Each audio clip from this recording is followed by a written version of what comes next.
இப்போ நெக்ஸ்ட் நாம் என்ன பார்க்க போகிறோம்னா போன வீடியோவோட கண்டினியூட்டி பார்க்க போகிறோம். போன வீடியோவில் என்ன போட்டிருக்கான், ஒரு மோல் ஆஃப் சல்ஃபர் வந்து 12 மோலோட இது ஃப்ளோரின் கூட சேர்ந்து எவ்வளோ கொடுக்குது, என்ன கொடுக்குது அப்படின்னு பார்த்தீங்கன்னா ஒரு mole of sulphur hexafluoride கொடுக்குது. இதானே பார்த்தோம். எஸ்னா சல்ஃபர் ப்ளஸ்ஸு 3 Cl, ரைட்டா? சின்னா 3 என்னது குளோரின், அதாவது ஃப்ளோரின் எஃப்எல் 3 எஃப்எல் பார்த்தோம் இல்லையா?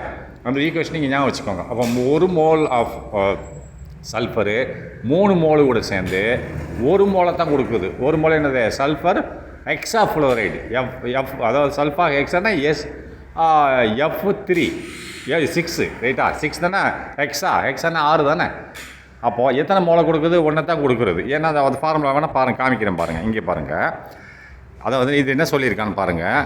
அதாவது ஒரு மோல் ஆஃப் சல்ஃபர், இங்கே பாருங்கள் ஃபார்முலா பாருங்கள், SF3F3 ஒரு மோல் ஆஃப் எஸ்ஸுக்கு முன்னாடி என்னது 1 தான் இருக்குது, ப்ளஸ் 3 மோல் ஆஃப் ஃப்ளோரின் சேர்ந்து எவ்வளோ கொடுக்குது? சல்ஃபர் ஹெக்ஸா ஃப்ளோரைடு, ஹெக்ஸானா 6, எஃப்எல் 6 போட்டிருக்காங்கல்ல, சல்ஃபர் ஹெக்ஸா ஃப்ளோரைடே கொடுக்குது. ஆனால் ஒரு மோல் தான் இருக்குது. இது ஒரு மோல் ஆஃப் சல்ஃபர் ஹெக்ஸா ஃப்ளோரைடே கொடுக்குது. அப்போது இது என்னது 1 3 கூட சேர்ந்தால் 1 கொடுக்குது. அப்போது 3 சல்ஃபர் வந்து அப்போ ரெண்டு சல்ஃபர் இருந்தால் என்ன ஆகும்? ஃப்ளோரின் 6 இருக்கும். 6 இருந்தால் என்னவா கொடுக்கும்? எத்தனை சல்ஃபர் மோல் இருக்கோ அவ்வளோ ஃப்ளோரின் மோல் தான் இருக்குது. எவ்வளவு எத்தனை சல்ஃபர் மோல் இருக்கோ அவ்வளோ மோல் தான் எஸ்எஃப்பில் வருது, இது சல்ஃபர் ஹெக்ஸா ஃப்ளோரைடில் வருது. அப்போது ஒரு மோலுக்கு வந்து 3 மோல் ஒன்று சேர்ந்து ஒரு மோல் தான் எஸ்எஃப் கொடுக்குது, ரைட்டா? அப்போ 3 மோல் சல்ஃபர் இருந்துச்சுன்னா எத்தனை மோல் இருக்கும்? ஃப்ளோரைடு 9 இருக்கும், ரைட்டா? 1க்கு 3னா 3க்கு 9, ரைட்டா? அப்போ 9 ஃப்ளோரின் சேர்ந்து என்னத்தை கொடுக்கும்? 3 சல்ஃபர் ஹெக்ஸா ஃப்ளோரைடு கொடுக்கும். ஆனால் அவன் என்ன கேட்டிருக்கான் பாருங்களேன், மேலே 3 மோல் ஆஃப், இங்கே பாருங்க, எக்ஸ்டெண்டிங் திஸ் அனாலஜினை, இந்த ஒப்புமையை நாம் நீட்டித்து பார்த்தோம் என்றால், ஃபார் த கெமிக்கல் ரியாக்ஷன் வேதியியல் வினைகளில் நீட்டித்து பார்த்தோம் என்றால், இன்விச் அதில் 3 மோல் ஆஃப் சல்ஃபர் வந்து ஆர் அலவுடுனா அனுமதிக்கப்படுகிறதுனா வினை புரிவதற்கு, எதற்கு? டு ரியாக்ட், வினை புரிவதற்கு அனுமதிக்கப்படுகிறது. எது கூட? வித் 12 மோல் அப்படிங்கிறா, 12 மோல் கூட அனுமதிக்கப்படுகிறது. ஆனால் நம்மளுக்கு தேவை 3 தான், 9 தான் வேணும். ஏன்னா இங்கே ஃபார்முலா என்ன? ஸ்டாண்டர்டு ஸ்டேச்சியோமெட்ரிக் ஃபார்முலா என்னது? 1 மோல் சல்ஃபர் 3 மோல் கூட தான் ரியாக்ட் பண்ணுது. ரியாக்ட் பண்ணி 1 மோல் SF6 கொடுக்குது. ஆனால் அப்போ 3 மோல்னு சொல்கிறான், 3 மோலுக்கு 12 மோல் கொடுத்துருக்கேன்றேன். ஆனால் 3 மோலுக்கு நம்மளுக்கு எவ்வளோ ஃப்ளோரின் வேணும்? 9 தான் வேணும். அப்போ 3 எக்ஸ்ட்ராவாக இருக்கா? 9க்கு மேலே 3 எக்ஸ்ட்ராவாக இருக்குது. நம்ம சுகர் பார்த்தது மாதிரி தான், 1 கப்பு ரவைக்கு 2 கப்பு ஜீனியே வேணும், ஆனால் 3 கப்பு நீ கொடுக்குற, அப்போ 1 கப்பு எக்ஸ்ட்ராவாக இருக்குது. அப்போ இதில் லிமிட்டிங் ஏஜென்ட் யார்? லிமிட் பண்ணுறது யார்? ரவை தான் லிமிட்டிங் ஏஜென்ட், அதான் லிமிட் பண்ணுது. அப்போ எக்ஸஸாக இருக்கிறது என்னது? சுகர், ரைட்டா? லிமிட் பண்ணுறது யார்? ரவை வந்து உடனே கூட விடாமல் அந்த 6 இதை தான் கொடுக்கும். 1 கப்புக்கு 6 கப்பு ரவை கேசரி தான் கொடுக்குது. நீ 1 கப்பு ஜீனி கூட போட்டிருந்தா கூட அது 6 கப்பு தான் வரும். அப்போ லிமிட் பண்ணுறது யார்? லிமிட்டிங் ஏஜென்ட் யார்? ரவா. ஆனால் எக்ஸஸ் ஏஜென்ட் யார்? எக்ஸ் அதிகமாக இருக்கிறது யார்? இவர் யார்? ஜீனி. அப்போ இங்கே லிமிட்டிங் ஏஜென்ட் யார்? சல்ஃபர் தான். 1 மோல் சல்ஃபர் வந்து 3 மோல் கூட ஆட் ஆகுதுன்னா 3 மோல் சல்ஃபர் எத்தனை மோல் கூட ஆட் ஆகணும்? 9 மோல் கூட தான் ஆட் ஆகணும். ஆனால் 12 மோல் கொடுத்துருக்கியான். இது வந்து எக்ஸஸ் ரீஏஜென்ட்.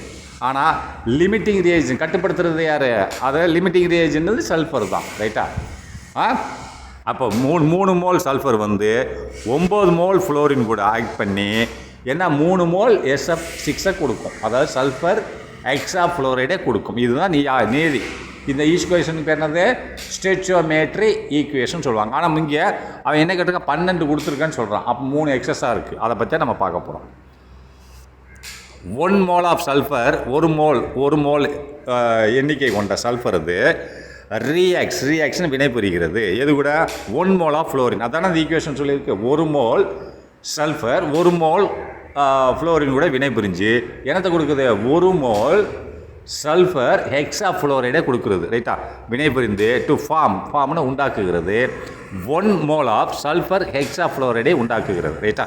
இது அந்த ஈக்குவேஷன்.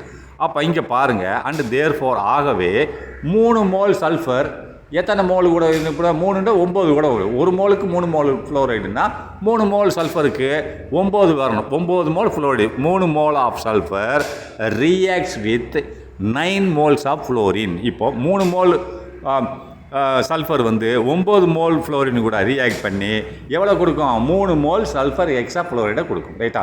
அப்போது அவன் எவ்வளோ கொடுத்துருக்கேன்? ஃப்ளோரின் 12 கொடுத்துருக்கேன். அப்போ 3 எக்ஸஸாக இருக்குது. எக்ஸஸாக இருந்தால் கூட இவ்வளோ தான் கொடுக்கும். புரிஞ்சுதா? இதுதான் என்னது ஸ்டோய்ச்சியோமெட்ரி ஃபார்முலா. ரைட்டா? அதனால தான் இதை என்ன சொல்கிறேன்னா, ஆகவே இன் திஸ் கேஸ் இந்த விஷயத்தில் all available sulphurs get consumed. எல்லா சல்ஃபர் பூரா கன்சியூம் ஆகிடும். ஆனால் கன்சியூம் ஆகாமல் இருக்கிறது என்னது? அந்த 3 எக்ஸ்ட்ரா இருக்குது இல்லையா? என்னது? ஃப்ளோரின் 12 கொடுத்துருக்கேன். ஆனால் 9 மீதி 3 தான் அது வந்து கன்சியூம் ஆகாமல் இருக்கும். ரைட்டா? ஆனால் இதில் லிமிட்டிங் ஏஜென்ட் யார்? சல்ஃபர் தானே கரெக்டாக. அதாவது இவ்வளோ தான் கொடுக்க முடியும்னு சொல்லு. எப்படி நம்ம ரவை மாதிரி சல்ஃபர் இங்கே, ஆனால் அதிகமாக இருக்குது அங்கே ஜீனி, இங்கே அதிகமாக இருக்கிறது என்னது? ஃப்ளோரின். அப்படின்னா எக்ஸஸ் ரியேஜென்ட் இது, அது வந்து லிமிட்டிங் ரியேஜென்ட். சல்ஃபர் வந்து லிமிட்டிங் ரியேஜென்ட், அதாவது கட்டுப்படுத்தும் காரணி. இது வந்து அதிகமாக இருக்கிற காரணி. அதை பார்த்துக்கோங்க. In this case all available sulphurs gets consumer. அப்படின்னா இங்கே இருக்கக்கூடிய ரியாக்டன்ட்டில் உள்ள சல்ஃபர் எல்லாமே காலி ஆகிடுது. And therefore it limits. இதுதான் லிமிட், கட்டுப்படுத்துகிறது ஃபர்தர் ரியாக்ஷன்ஸ். எப்படி அங்கே அந்த ரியாக்ஷனை கட்டுப்படுத்துகிற ரவை இருந்ததோ, ரவை எவ்வளோ இருக்கோ அவ்வளோதான் உனக்கு போடணும்.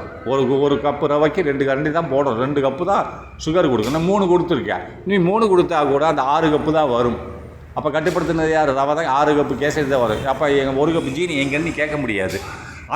அதுக்கு பதில் எப்படி 6 கப்பு வருதுன்னா, ரவை வந்து வீங்காமல் பார்த்துக்குறோம். இனி அதிகமாக ஜீனி கொடுத்துட்டு ரவோட உப்பும் தன்மை கொஞ்சம் கம்மியாகிட்டு அந்த 6 கப்பு தான் கொடுக்கும். மெதுவாக இருக்காது. ரைட்டா? அதை தான் சொல்கிறான். அப்போது ஹென்ஸ் ஆகவே சல்ஃபர் இஸ் த என்னது? Limiting reagent and fluorine is the excess reagent. இது அதிகமாக இருக்குது. ரைட்டா? அது வந்து கண்ட்ரோல் பண்ணுறது சல்ஃபர். ரைட்டா? நீ என்னதான் அதிகமாக கொடுத்தாலும் அது வினை புரியாது. ரைட்டா? அப்போ எக்ஸஸ் அதிகமாக இருக்கிறது யார்? எக்ஸஸ் ரியேஜென்ட் யார்? அதிகமாக இருக்கக்கூடிய ரியேஜென்ட் யார்? ஃப்ளோரின். அப்போ கட்டுப்படுத்தும் ரியேஜென்ட் யார்? சல்ஃபர். ரைட்டா? த ரிமைனிங் 3 மோல்ஸ், மீதி 3 இருக்கு இல்லையா? 12 ஃப்ளோரின் மோல் இருக்குல்ல, அதான் சொல்கிறேன். த ரிமைனிங் 3 மோல்ஸ் ஆஃப் ஃப்ளோரினில் உள்ள 3 மோல்கள் ஆர் இன் எக்ஸஸ், அதிகமாக இருக்கிறது. அண்ட் டோன்ட் ரியாக்ட், அது வந்து ரியாக்ட், வினை புரியாது அப்படிங்கிற. ஏன்னா ஸ்டோய்ச்சியோமெட்ரி ஃபார்முலா பிரகாரம், அதாவது கன்செப்ட் கருத்து பிரகாரம் அதான் 1 mole of sulphur reacts with 3 mole of fluorine gives 1 mole of sulfur hexa fluoride. ரைட்டா? இதுதான் ஸ்டோய்ச்சியோமெட்ரி. நீ இதை விட்டுட்டு 1 மோலுக்கு நீ 3 மோலுக்கு 9 மோல் தான் கொடுக்கணும். 12 மோல் கொடுத்தா அது ரியாக்ட் ஆகாது. அப்போ எக்ஸஸ் ரியேஜென்ட். அப்போ இதை கட்டுப்படுத்துறது யார்? லிமிட்டிங் ரியேஜென்ட் யார்? சல்ஃபர்.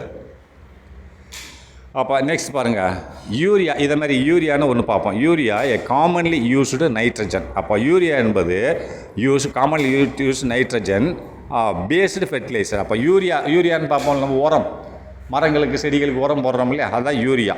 யூரியா வந்து பொதுவாகவே யூஸ்டு பயன்படுத்தப்படுகிறது. அது எந்த பேரில் பயன்படுத்தப்படுகிறது அப்படின்னா, நைட்ரஜன் பேஸ்டு ஃபெர்டிலைசர். நைட்ரஜனை சார்ந்த ஒரு உரமாக அது பயன்படுத்தப்படுகிறது. யூரியான்ற பொது பேர். ரைட்டா?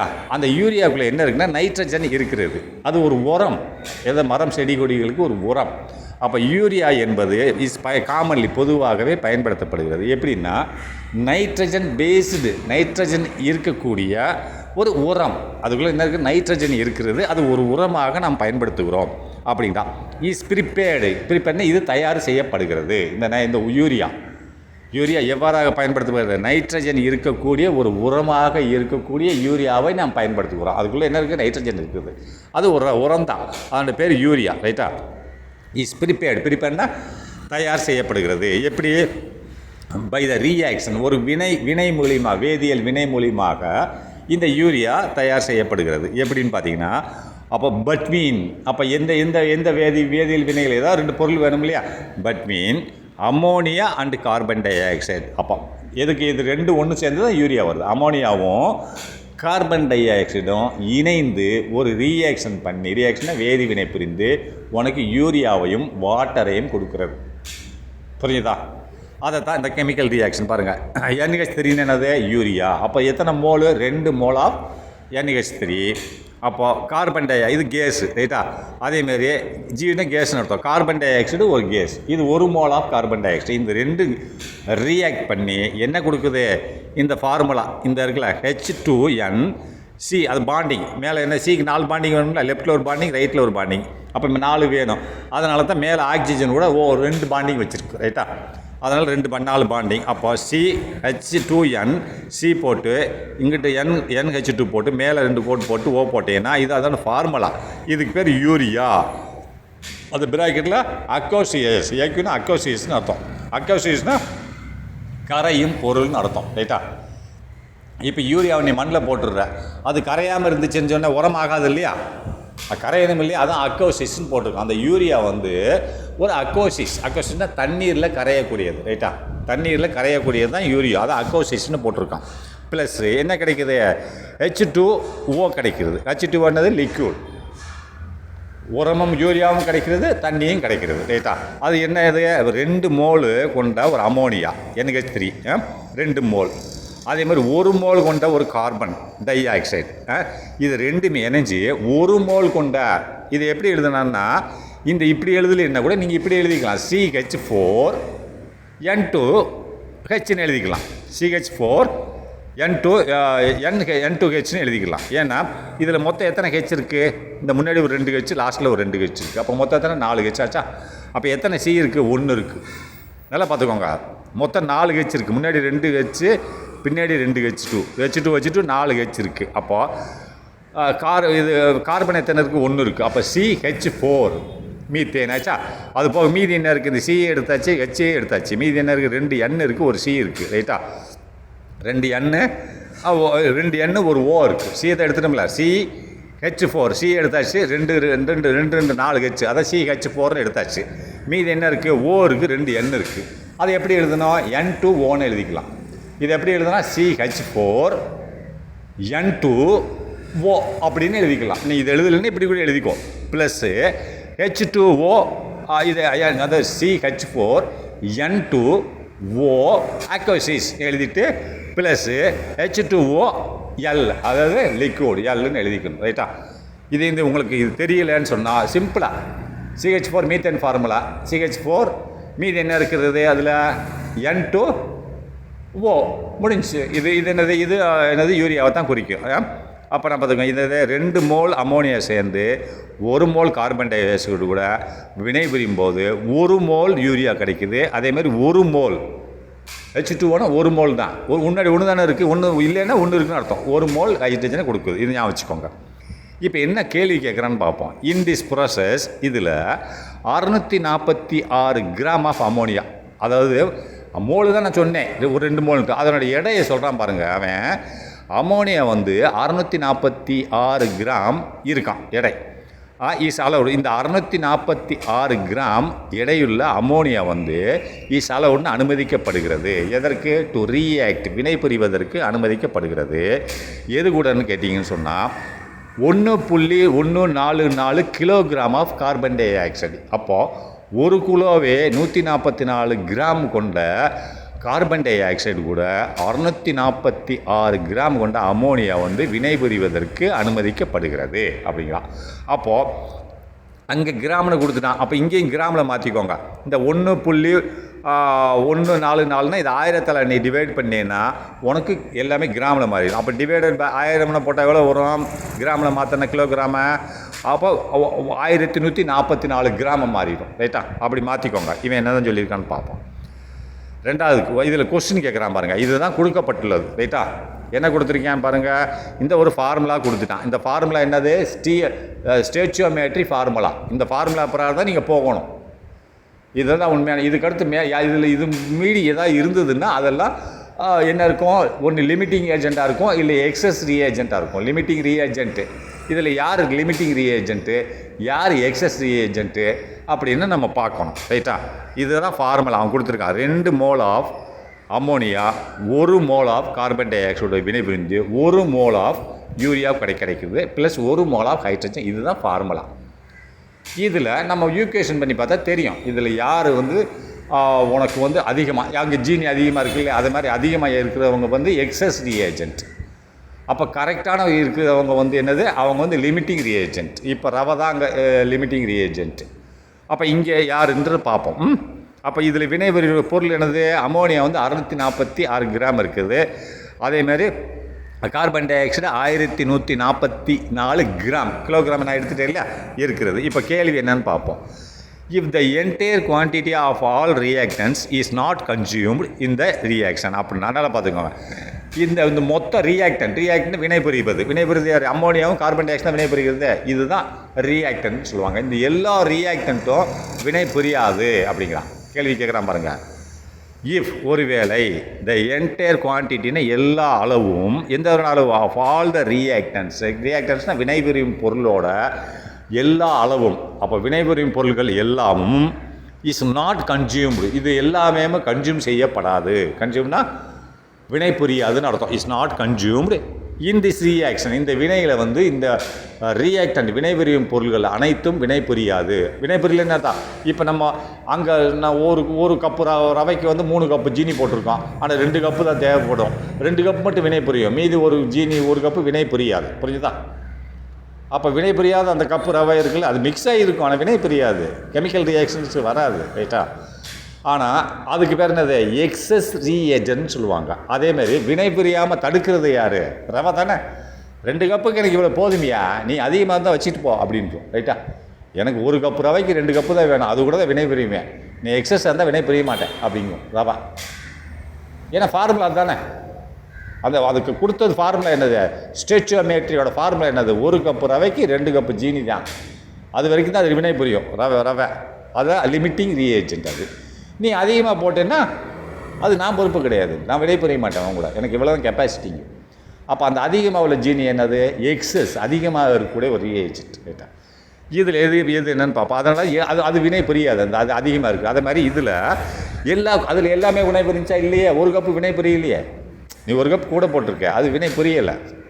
அதனால் இதில் if the entire quantity of all the ரியாக்டன்ஸ்னால் வினை புரியும் பொருளோட எல்லா அளவும் இஸ் நாட் கன்சியூம்னா வினை புரியாது இன் திஸ் ரியாக்ஷன், இந்த வினையில் அப்படிங்கிறான். அப்போது இப்போ தான் கேள்வி கேட்குறான் பாருங்க. இது அவன் சொன்னது which is the limiting reagent. இதில் லிமிட்டிங் அப்படின்னா கட்டுப்படுத்தும் காரணி யார் அப்படிங்கிற. அங்கே யார் கட்டுப்படுத்தும் காரணி, ரவா. இதுக்கு முந்தைய நம்ம யார் கட்டுப்படுத்தும் காரணி பார்த்தா சல்ஃபர். ஆனால் எக்ஸஸ் ரியேஜென்ட் யாரை பார்த்தா ஃப்ளோரின். ஏன்னா 4 கூட இருந்தது இல்லையா, 3 கூட இருந்ததில்ல ஃப்ளோரின். அங்கே எக்ஸஸ் ரியேஜென்ட் யார், ஒரு கப்பு ஜீனி கூட இருந்தது, அது எக்ஸஸ் ரியேஜென்ட். அப்போ கட்டுப்படுத்தும் காரணி அங்கே ரவை, இங்கே சல்ஃபரு, இங்கே யாருன்னு பார்ப்போம். ரைட்டா? அப்போ இதில் கேட்குறேன், கட்டுப்படுத்தும் காரணி யார் சொல்லுன்றான்.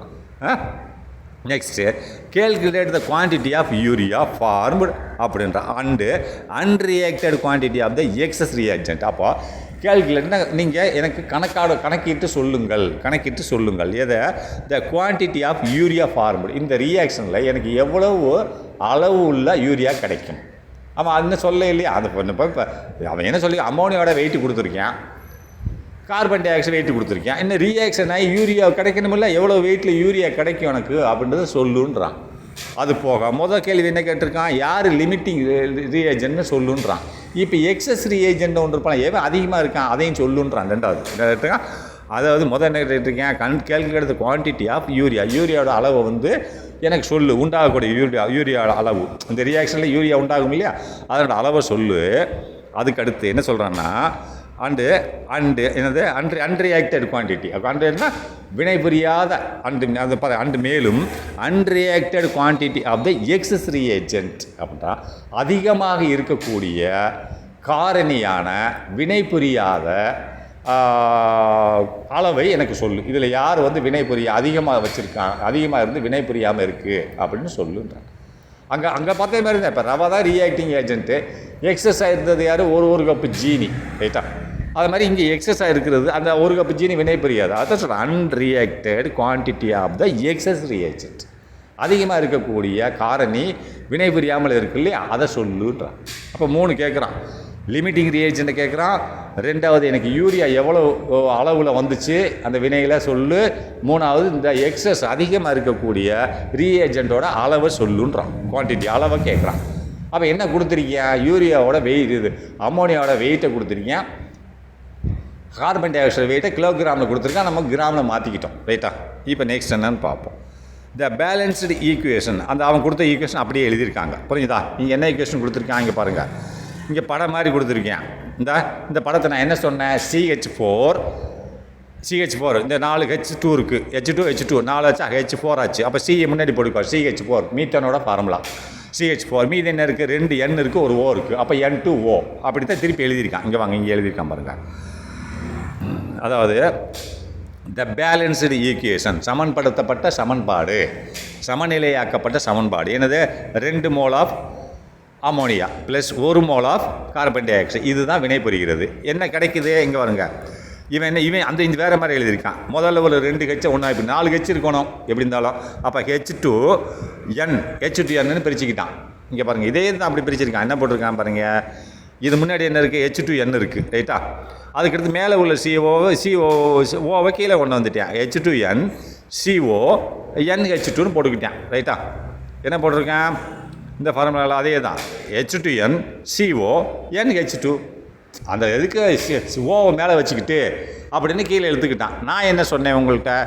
அது இது CH4 தனியாக எடுத்துக்கோங்க. நடுவில் சியை லெஃப்ட்டில் கொண்டு வந்துருக்காங்க. இந்த H2 இந்த H2 சேர்த்துருங்க. CH4 அதுக்கடுத்து 2 N இருக்குது, N2O அப்படின்னு போட்டுக்கோங்க. 2 ஒன்று தான். ப்ளஸ் H2O கிடைக்குது. இவ்வளோ தான்.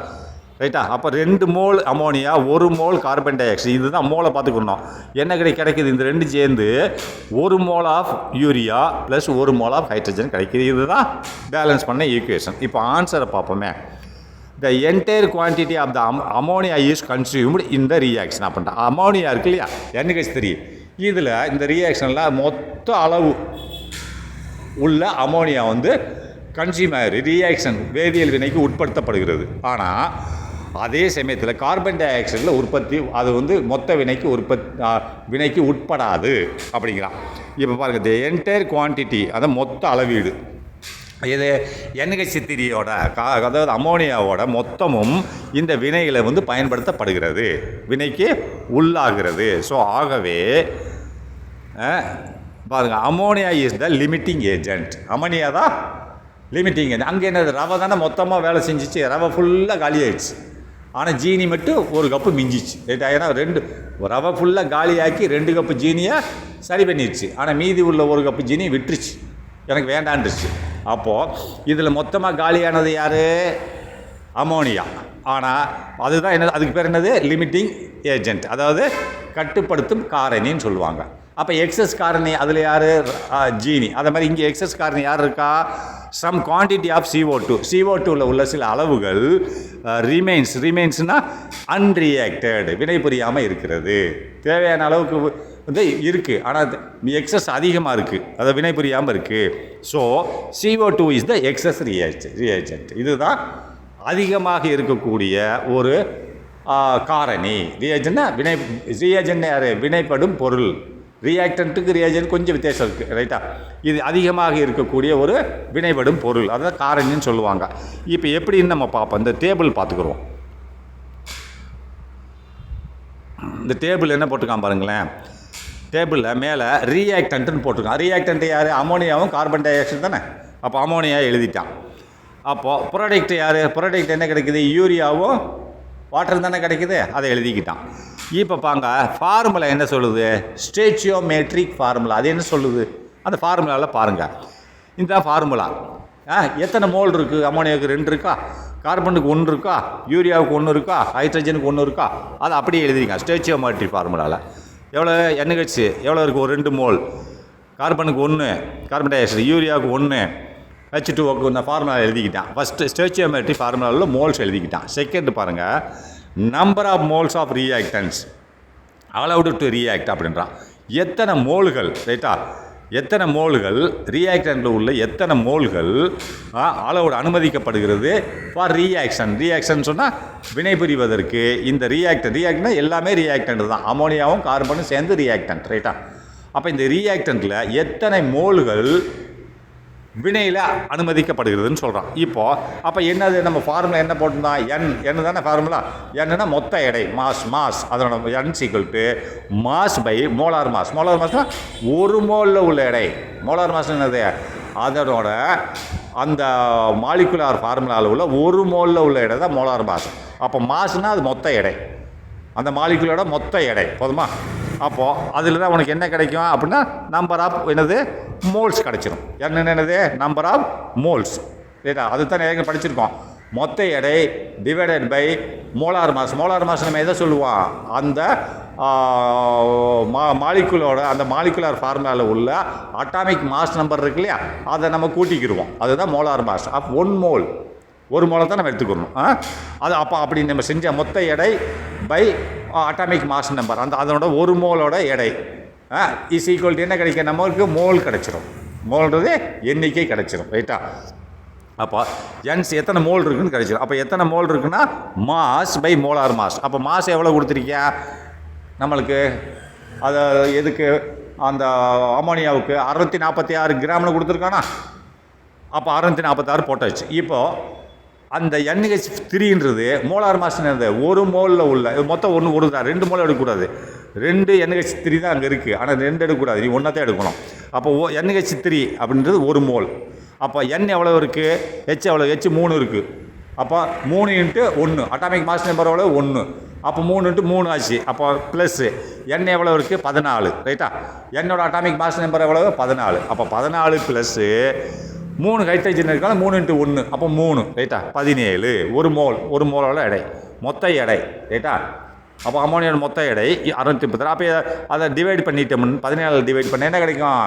அப்போது இவ்வளோ எடைக்குள்ள இந்த 646 எடை கொண்ட அமோனியாவுக்குள்ளே எத்தனை மோல் இருக்கிறது? 38 மோல் இருக்கப்பா. இது நம்ம இதில் பார்ப்போம். இதில் கார்பன் டை ஆக்சைடில் 1.144 தானே கிராம் கிலோகிராம் கொடுத்துருந்தோம். அதை நம்ம கிராமில் மாற்றிட்டோம்ல. அந்த 1000 டிவைட் பண்ண கிராமில் மாறிடும். அப்போ அதை நம்ம பார்க்கும்போது அது மொத்த எடை. இதனோட எடை கார்பன் டை ஆக்சைடு எடை, அதான் மாஸ் போட்டாச்சு. டிவைடட் பை ஒரு mole of carbon dioxide போடணும். ஒரு மோல்னா இந்த CO2 மட்டும் தான் எடுக்கலாம். அப்போ சி என்னது? 12. ரைட்டா? சியோட அட்டாமிக் மாஸ் நம்பர் 12 ப்ளஸ்ஸு ஓவோட அட்டாமிக் மாஸ் நம்பர் எவ்வளவு? 16. அப்போ 2 ஓ இருக்குது. அப்போ 16 × 2 32. அப்போ இந்த 32 சிஓட பெருக்கணும். 12 32 பெருக்குனா 44. 44 போட்டோமா? ஒரு mole of atomic mass number. ரைட்டா? அப்போது போட்டோம்னா என்ன கிடச்சிருக்கு நம்மளுக்கு? இந்த எடை கொண்ட இவ்வளோ எடை கொண்ட கார்பன் டை ஆக்சைடில் இத்தனை மோல் இருக்கிறது. ரைட்டா? எவ்வளவு? 26 மோல் இருக்கிறது. ரைட்டா? அதுக்கிட்ட யூரியா தான் நம்ம இன்னும் வரல, ஈக்குவேஷனில் வரல, அதெல்லாம் நம்ம போடல. இதுவும் H2வும் வரல, நிப்பாட்டிக்கிட்டோம். அடுத்து 3வது போவோமா? 3வது என்ன கேட்டிருக்கான்? Actual number of moles. நம்மளுக்கு எவ்வளோ மோல் தேவைப்படுகிறது அப்படின்னா உண்மையில் என்ன மோல் தேவைப்படுகிறது? அதாவது actual number of moles consumed during the reaction ratio. இப்போ நம்ம ரியாக்ஷன் ரேஷியோ இந்த வினை புரியும் போது நம்மளுக்கு எவ்வளோ மோல் தேவைப்படுகிறது? 2:1 தானே. இங்கே பாருங்கள், 2 அமோனியா மாலிகுல், ஒரு கார்பன் டை ஆக்சைடு மாலிகுல். இதுதானே 2:1. 2க்கு 1 தானே தேவைப்படுது. 2 அமோனியா மாலிகுல்னால் ஒரு கார்பன் டை ஆக்சைடு மாலிகுல் தேவைப்படும். ஒரு 2க்கு 1 தேவைப்படுகிறது. அப்படி இருக்கும்போது அப்போ நம்மளுக்கு ஒரு யூரியா மாலிகுல் கிடைக்குது. அப்படின்னு என்னது? எவ்வளோ கிடைக்குது? ஒரு யூரியானா நம்ம NH அமோனியாவை 2னா அப்போ 1, அதில் பாதி கிடைக்குது. ரைட்டா? பாதி யூரியா கிடைக்குது. அந்த ரேஷியோவில் நீங்கள் போங்க. இப்போ 2:1 தான் நம்மளுக்கு ரேஷியோ. அப்போது இங்கே வாங்க, இது எவ்வளோ மோல் இருக்குது? நம்மகிட்ட 38 மோல் இருக்குது. அப்போ இங்கே பார்த்தீங்கன்னா 19 மோல் இருக்குது. எது? ஏன் 19 மோல் இருக்கிறது? அப்படியே 2:1 தானே. எவ்வளவு? 2:1 தான்.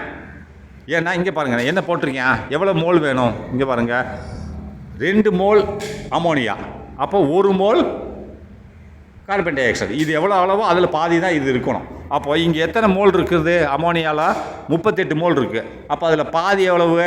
19 தானே. அப்போ 19 மோல் தான் நம்மளுக்கு தேவைப்படுகிறது. ஆனால் நான் எவ்வளோ கொடுத்துருக்கியா? இருக்குது 26 மோல் இருக்குது. எவ்வளோ வெயிட்டில் அவன் வெயிட் கொடுத்துருக்காங்களா? 1144 kilogram of 1000 gram of carbon dioxide கொடுத்துருக்கேன். அப்போ அதில் எத்தனை மோல் இருக்குன்னு பார்த்தா 26 மோல் இருக்குது.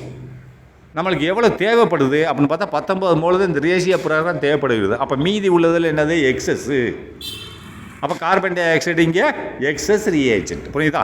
நம்மளுக்கு இந்த வினை புரிவதற்கு 2:1 தான் தேவைப்படும். இது 2 மோல் அமோனியானா 1 மோல் கார்பன் டை ஆக்சைடு தேவைப்படும். அப்போ 2 மோல் அமோனியா எவ்வளவு? 28, ரைட்டா? 2 மோலுக்கு வந்து 38. அப்போ 2 மோலுக்கு 1 மோல், அதான ரேஷியோ, 2க்கு 1. எது தேவைப்படும்? 1 கார்பன் டை ஆக்சைடு. அப்போ இது 2ன்னா 38, 2 மடங்கு. அது 1 மடங்கு என்னது? 19 தானே. அப்போ 19 தான் வேணும். ஆனால் இங்கே கூட இருக்குது 7 மோல் கூட இருக்குது கார்பன் டை. அது 7 என்னது? 7க்கு பேர் என்னது? கார்பன் டை ஆக்சைடு என்னவா சொல்லுவாங்க? அந்த 7 mole of carbon dioxide unreacted reagent சொல்லுவாங்க, ரைட்டா? அதை எக்ஸஸ் ரியேஜன் சொல்லலாம். அன்ரியாக்டட் வினை புரியாத மோல்கள், அது வினை புரியாது, ரைட்டா? இப்போ அடுத்து என்ன போட்டிருக்கான்னு பார்ப்போம். Number of moles of product thus formed. அப்போ எவ்வளோ மோல் வந்து நம்மளுக்கு விலையில் வந்திருக்கு, அதான் நம்பர் ஆஃப் மோல்ஸ் எவ்வளோ வந்திருக்கு அப்படின்னு பார்த்தா வாட்டரில் 1 மோல் கிடைக்கும், யூரியாவில் ஒரு மோல் கிடைக்கும், அவ்வளோதானே.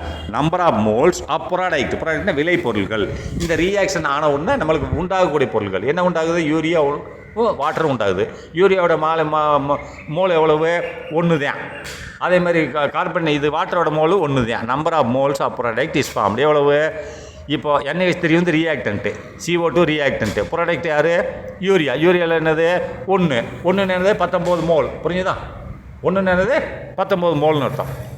அப்போ இதில் H2O 1ன்னா 19 மோல். புரிஞ்சுதா? 1 மோலுக்கு எவ்வளோ? ஒரு ஒன்றுக்கு எவ்வளவு அப்படின்னா 19ன்னு அர்த்தம். இங்கே போட்டிருக்காங்களா 1ன்னா 19, ரைட்டா? இது 1 மோல் தானே, ஒரு மோல், ரைட்டா? அப்போ 19 மோல்ஸ் இங்கே இருக்கிறது, ரைட்டா? அப்போ 1:1 தானே, 2:1. இங்கே பாருங்கள், இது 2 மடங்குன்னு இது 1 மடங்கு, இது 1 மடங்கு, இது 1 மடங்கு, 3மே ஒரு மடங்கு, 1 மட்டும் 2 மடங்கு. அப்போ வந்து இது 2 மடங்குன்னு வரும்போது 38. அதில் பாதி எவ்வளவு? கார்பன் டை ஆக்சைடு 19 இருக்கணும். அப்போ அதில் அதே மாதிரி இதுவும் 1 மடங்கு தானே, இதுலேயும் 19 இருக்கணும், இதுலேயே 19 மோல்ஸ் தான் இருக்கணும். புரியுதா? வந்துருச்சா ரியாக்டன்ட்டு? 19. சரி, next number of moles of reactants left at the end of the reaction. அப்படின்னா இந்த ரியாக்ஷன் இந்த வினை புரியுது இல்லையா, வினை புரியும் போது எவ்வளவு மோல்கள் வந்து வினையில் ஈடுபடாமல் இருந்தது அப்படின்னு சொல்கிறான். நம்பர் ஆஃப் மோல்ஸ், எவ்வளோ மோல்கள் ஆஃப் த ரியாக்டன்ட் இந்த வினையில் விடப்பட்டது. லெஃப்ட் ரியாக்டன்ட் லெஃப்ட் அப்படின்னா வினையில் விடப்பட்டது. எப்படி? At the end of the reaction, அந்த வினை முடிஞ்ச உடனே எவ்வளவு மோல்கள் வினை இல்லாமல் இருந்தது அப்படின்னு 7 தானே.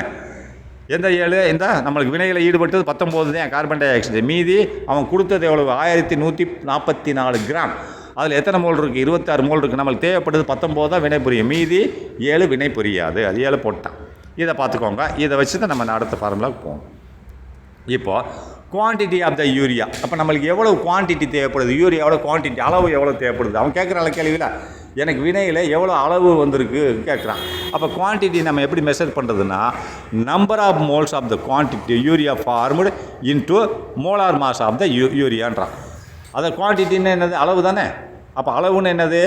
அளவு divided by molar mass into mole, number of mole. இதுதானே நம்ம ஃபார்முலா ஏற்கனவே பார்த்தது தானே. என்னன்னு போட்டோம் இல்லையா? என்னது? மோல். மேலே என்னது? மாசு. கீழே டிவைடட் பை மோலார் மாஸ். அப்போ மேலே மாசத்தை நம்ம கேட்குறான். ஏற்கனவே இந்த கட்டத்தில் பார்த்துருந்தோமே இல்லை, இந்த கட்டத்தில் என்ன பார்த்தோம்? என்னன்னு என்னது? மோல்னு அர்த்தம். அப்போ மாசை கேட்குறான். இது அப்போ மாசை ரைட் சைடில் வச்சுட்டீங்கன்னா இந்த கீழே உள்ள மோலார் மாஸ் லெஃப்ட் சைடில் போகிற. அப்போ n மோலார் மாஸ். என்னன்னு என்னது? Mole, number of mole. இது மோலார் மாஸ்னா 1 மோலில் உள்ள எடை அப்படின்றான். அவ்வளோதான். அது நம்மளுக்கு யூரியா கிடச்சிரும் அப்படின்றான். அதுதான் அந்த ஃபார்முலா இங்கே எழுதியிருக்கான். இதே ஃபார்முலா தான் இங்கே போட்டிருக்கான். வேணால் காமிக்கிறேன். இங்கே பாருங்கள், அந்த ஃபார்முலாவில் என்ன போட்டிருக்கான்? Quantity of the urea formula தான் மாசு. மாசுன்றது லெஃப்ட்டில் என்ன இருக்குது, கீழே மோலார் மாஸ் இங்கிட்டு வந்துடும். அப்போ number of moles of urea அதை போட்டிருக்கான். என்னென்னது? நம்பர் ஆஃப் மோல்ஸ்ன்னு தான் நம்ம சொன்னோம். அப்போ number of moles of urea formed, எவ்வளோ யூரியா அவ்வளோ உள்ள மோல் ஃபார்மாக இருக்குது, அது இருக்குது. யூரியாவில் எவ்வளோ இருக்குன்னு பார்க்கணும். எவ்வளோ இருந்தது? அதேமாதிரி into molar mass of urea, ஒரு யூரியாவோட மோலார் மாஸ் எவ்வளோன்னு பார்க்கணும். யூரியா ஃபார்முலா என்னது? CH4N2O. இதுதானே CH4N2O தான் யூரியாவோட ஃபார்முலா. அப்போ மோலார் மாஸ் எவ்வளோ? 19 தானே இதில் பார்த்தோம். மோலார் மாஸ் ஆஃப் இதோட 19 பார்த்தோம் இல்லையா, இந்த போட்டிருக்கான் பாருங்கள். நம்பர் ஆஃப் மாலிகுல்ஸ், எவ்வளோ மாலிகுல் இருந்தது, என் ரைட்டா, என் ஆஃப் யூரியா, என்ன எவ்வளோ மாலிகுல் மோல் இருந்தது அப்படின்னா 19 மோல் இருக்குது, 19 போட்டோம். இப்போ ஒரு மோலோட யூரியாவோட இதை அதை நான் நம்பர் எழுதுன்றான். அப்போ யூரியாவோட ஃபார்முலா இது CH4 இன்ட்டு H2O. அப்போ அது 3 நீ சிக்கு உண்டானது, H4 சிக்கு உண்டானது, அது போகாமல் இந்த OH2 உண்டானது போட்டு பார்த்தீங்கன்னா எவ்வளோ வரும்னா 60 கிராம் பெர் மோல் வரும். ரைட்டா, 60 கிராம் பெர் மோல் வரும். அப்போ ரெண்டையும் கூட்டி பார்த்தீங்கன்னா 1140 கிராம் வரும். ரைட்டா, அப்போது 1140 கிராமை நீ கிலோகிராமில் மாற்றினா டிவைடட் பை 1000 அர்த்தம். 1140 கிலோகிராம் பை டிவைடட் பை 1000. அப்போ 1.14 கிலோகிராம்னு அர்த்தம். புரிஞ்சுதா? அப்போ நெக்ஸ்ட்டு அடுத்தது excess reagent left. Excess reagent 7 தானே. அப்போ excess reagent left over at the end of the reaction is carbon dioxide. Carbon dioxide தான் எக்ஸஸாக இருந்தது, நம்ம வினை புரியாமல் விட்டுட்டோம். 7 மோல். ரைட்டா, இப்போ அந்த மோலை நம்ம அளவில் கொண்டு வரணும். ரைட்டா, மோல்ன்றது எண்ணிக்கை, அதில் வெயிட்டில் கேட்குறான், அவன் எமௌண்ட்டில் கேட்குறான். அப்போ என்ன பண்ண, amount of the carbon dioxide left over. அப்போ எமௌண்ட், மோல்ன்றது அளவு, அதை என்ன பண்ணணும் நம்ம எமௌண்ட் அளவில் கேட்குறான். அப்போ அளவில் கேட்கும்போது இதே ஃபார்முலா தான், மோலை கொடுத்துருக்கேன். அப்போ amount of the formula number of the moles of the carbon dioxide left, எவ்வளவு லெஃப்ட் ஓவர் விடப்பட்டது, into molar mass of the carbon dioxide எவ்வளோ விடப்பட்டது 7. அப்போ அந்த கார்பன் டை ஆக்சைடோட மோலார் மாஸ் என்னது, கார்பனுக்கு 12, இதுக்கு ஒரு 16 44 ஆச்சா. அப்போ 44 கிராம். அப்போ 7 × 44 எவ்வளோ வச்சு 308 கிராம் எடை கொண்ட மோல்கள் வினையில் உட்படுத்தவில்லை, கார்பன் டை ஆக்சைடு வினையில் உட்படுத்தவில்லை. பார்த்துக்கோங்க.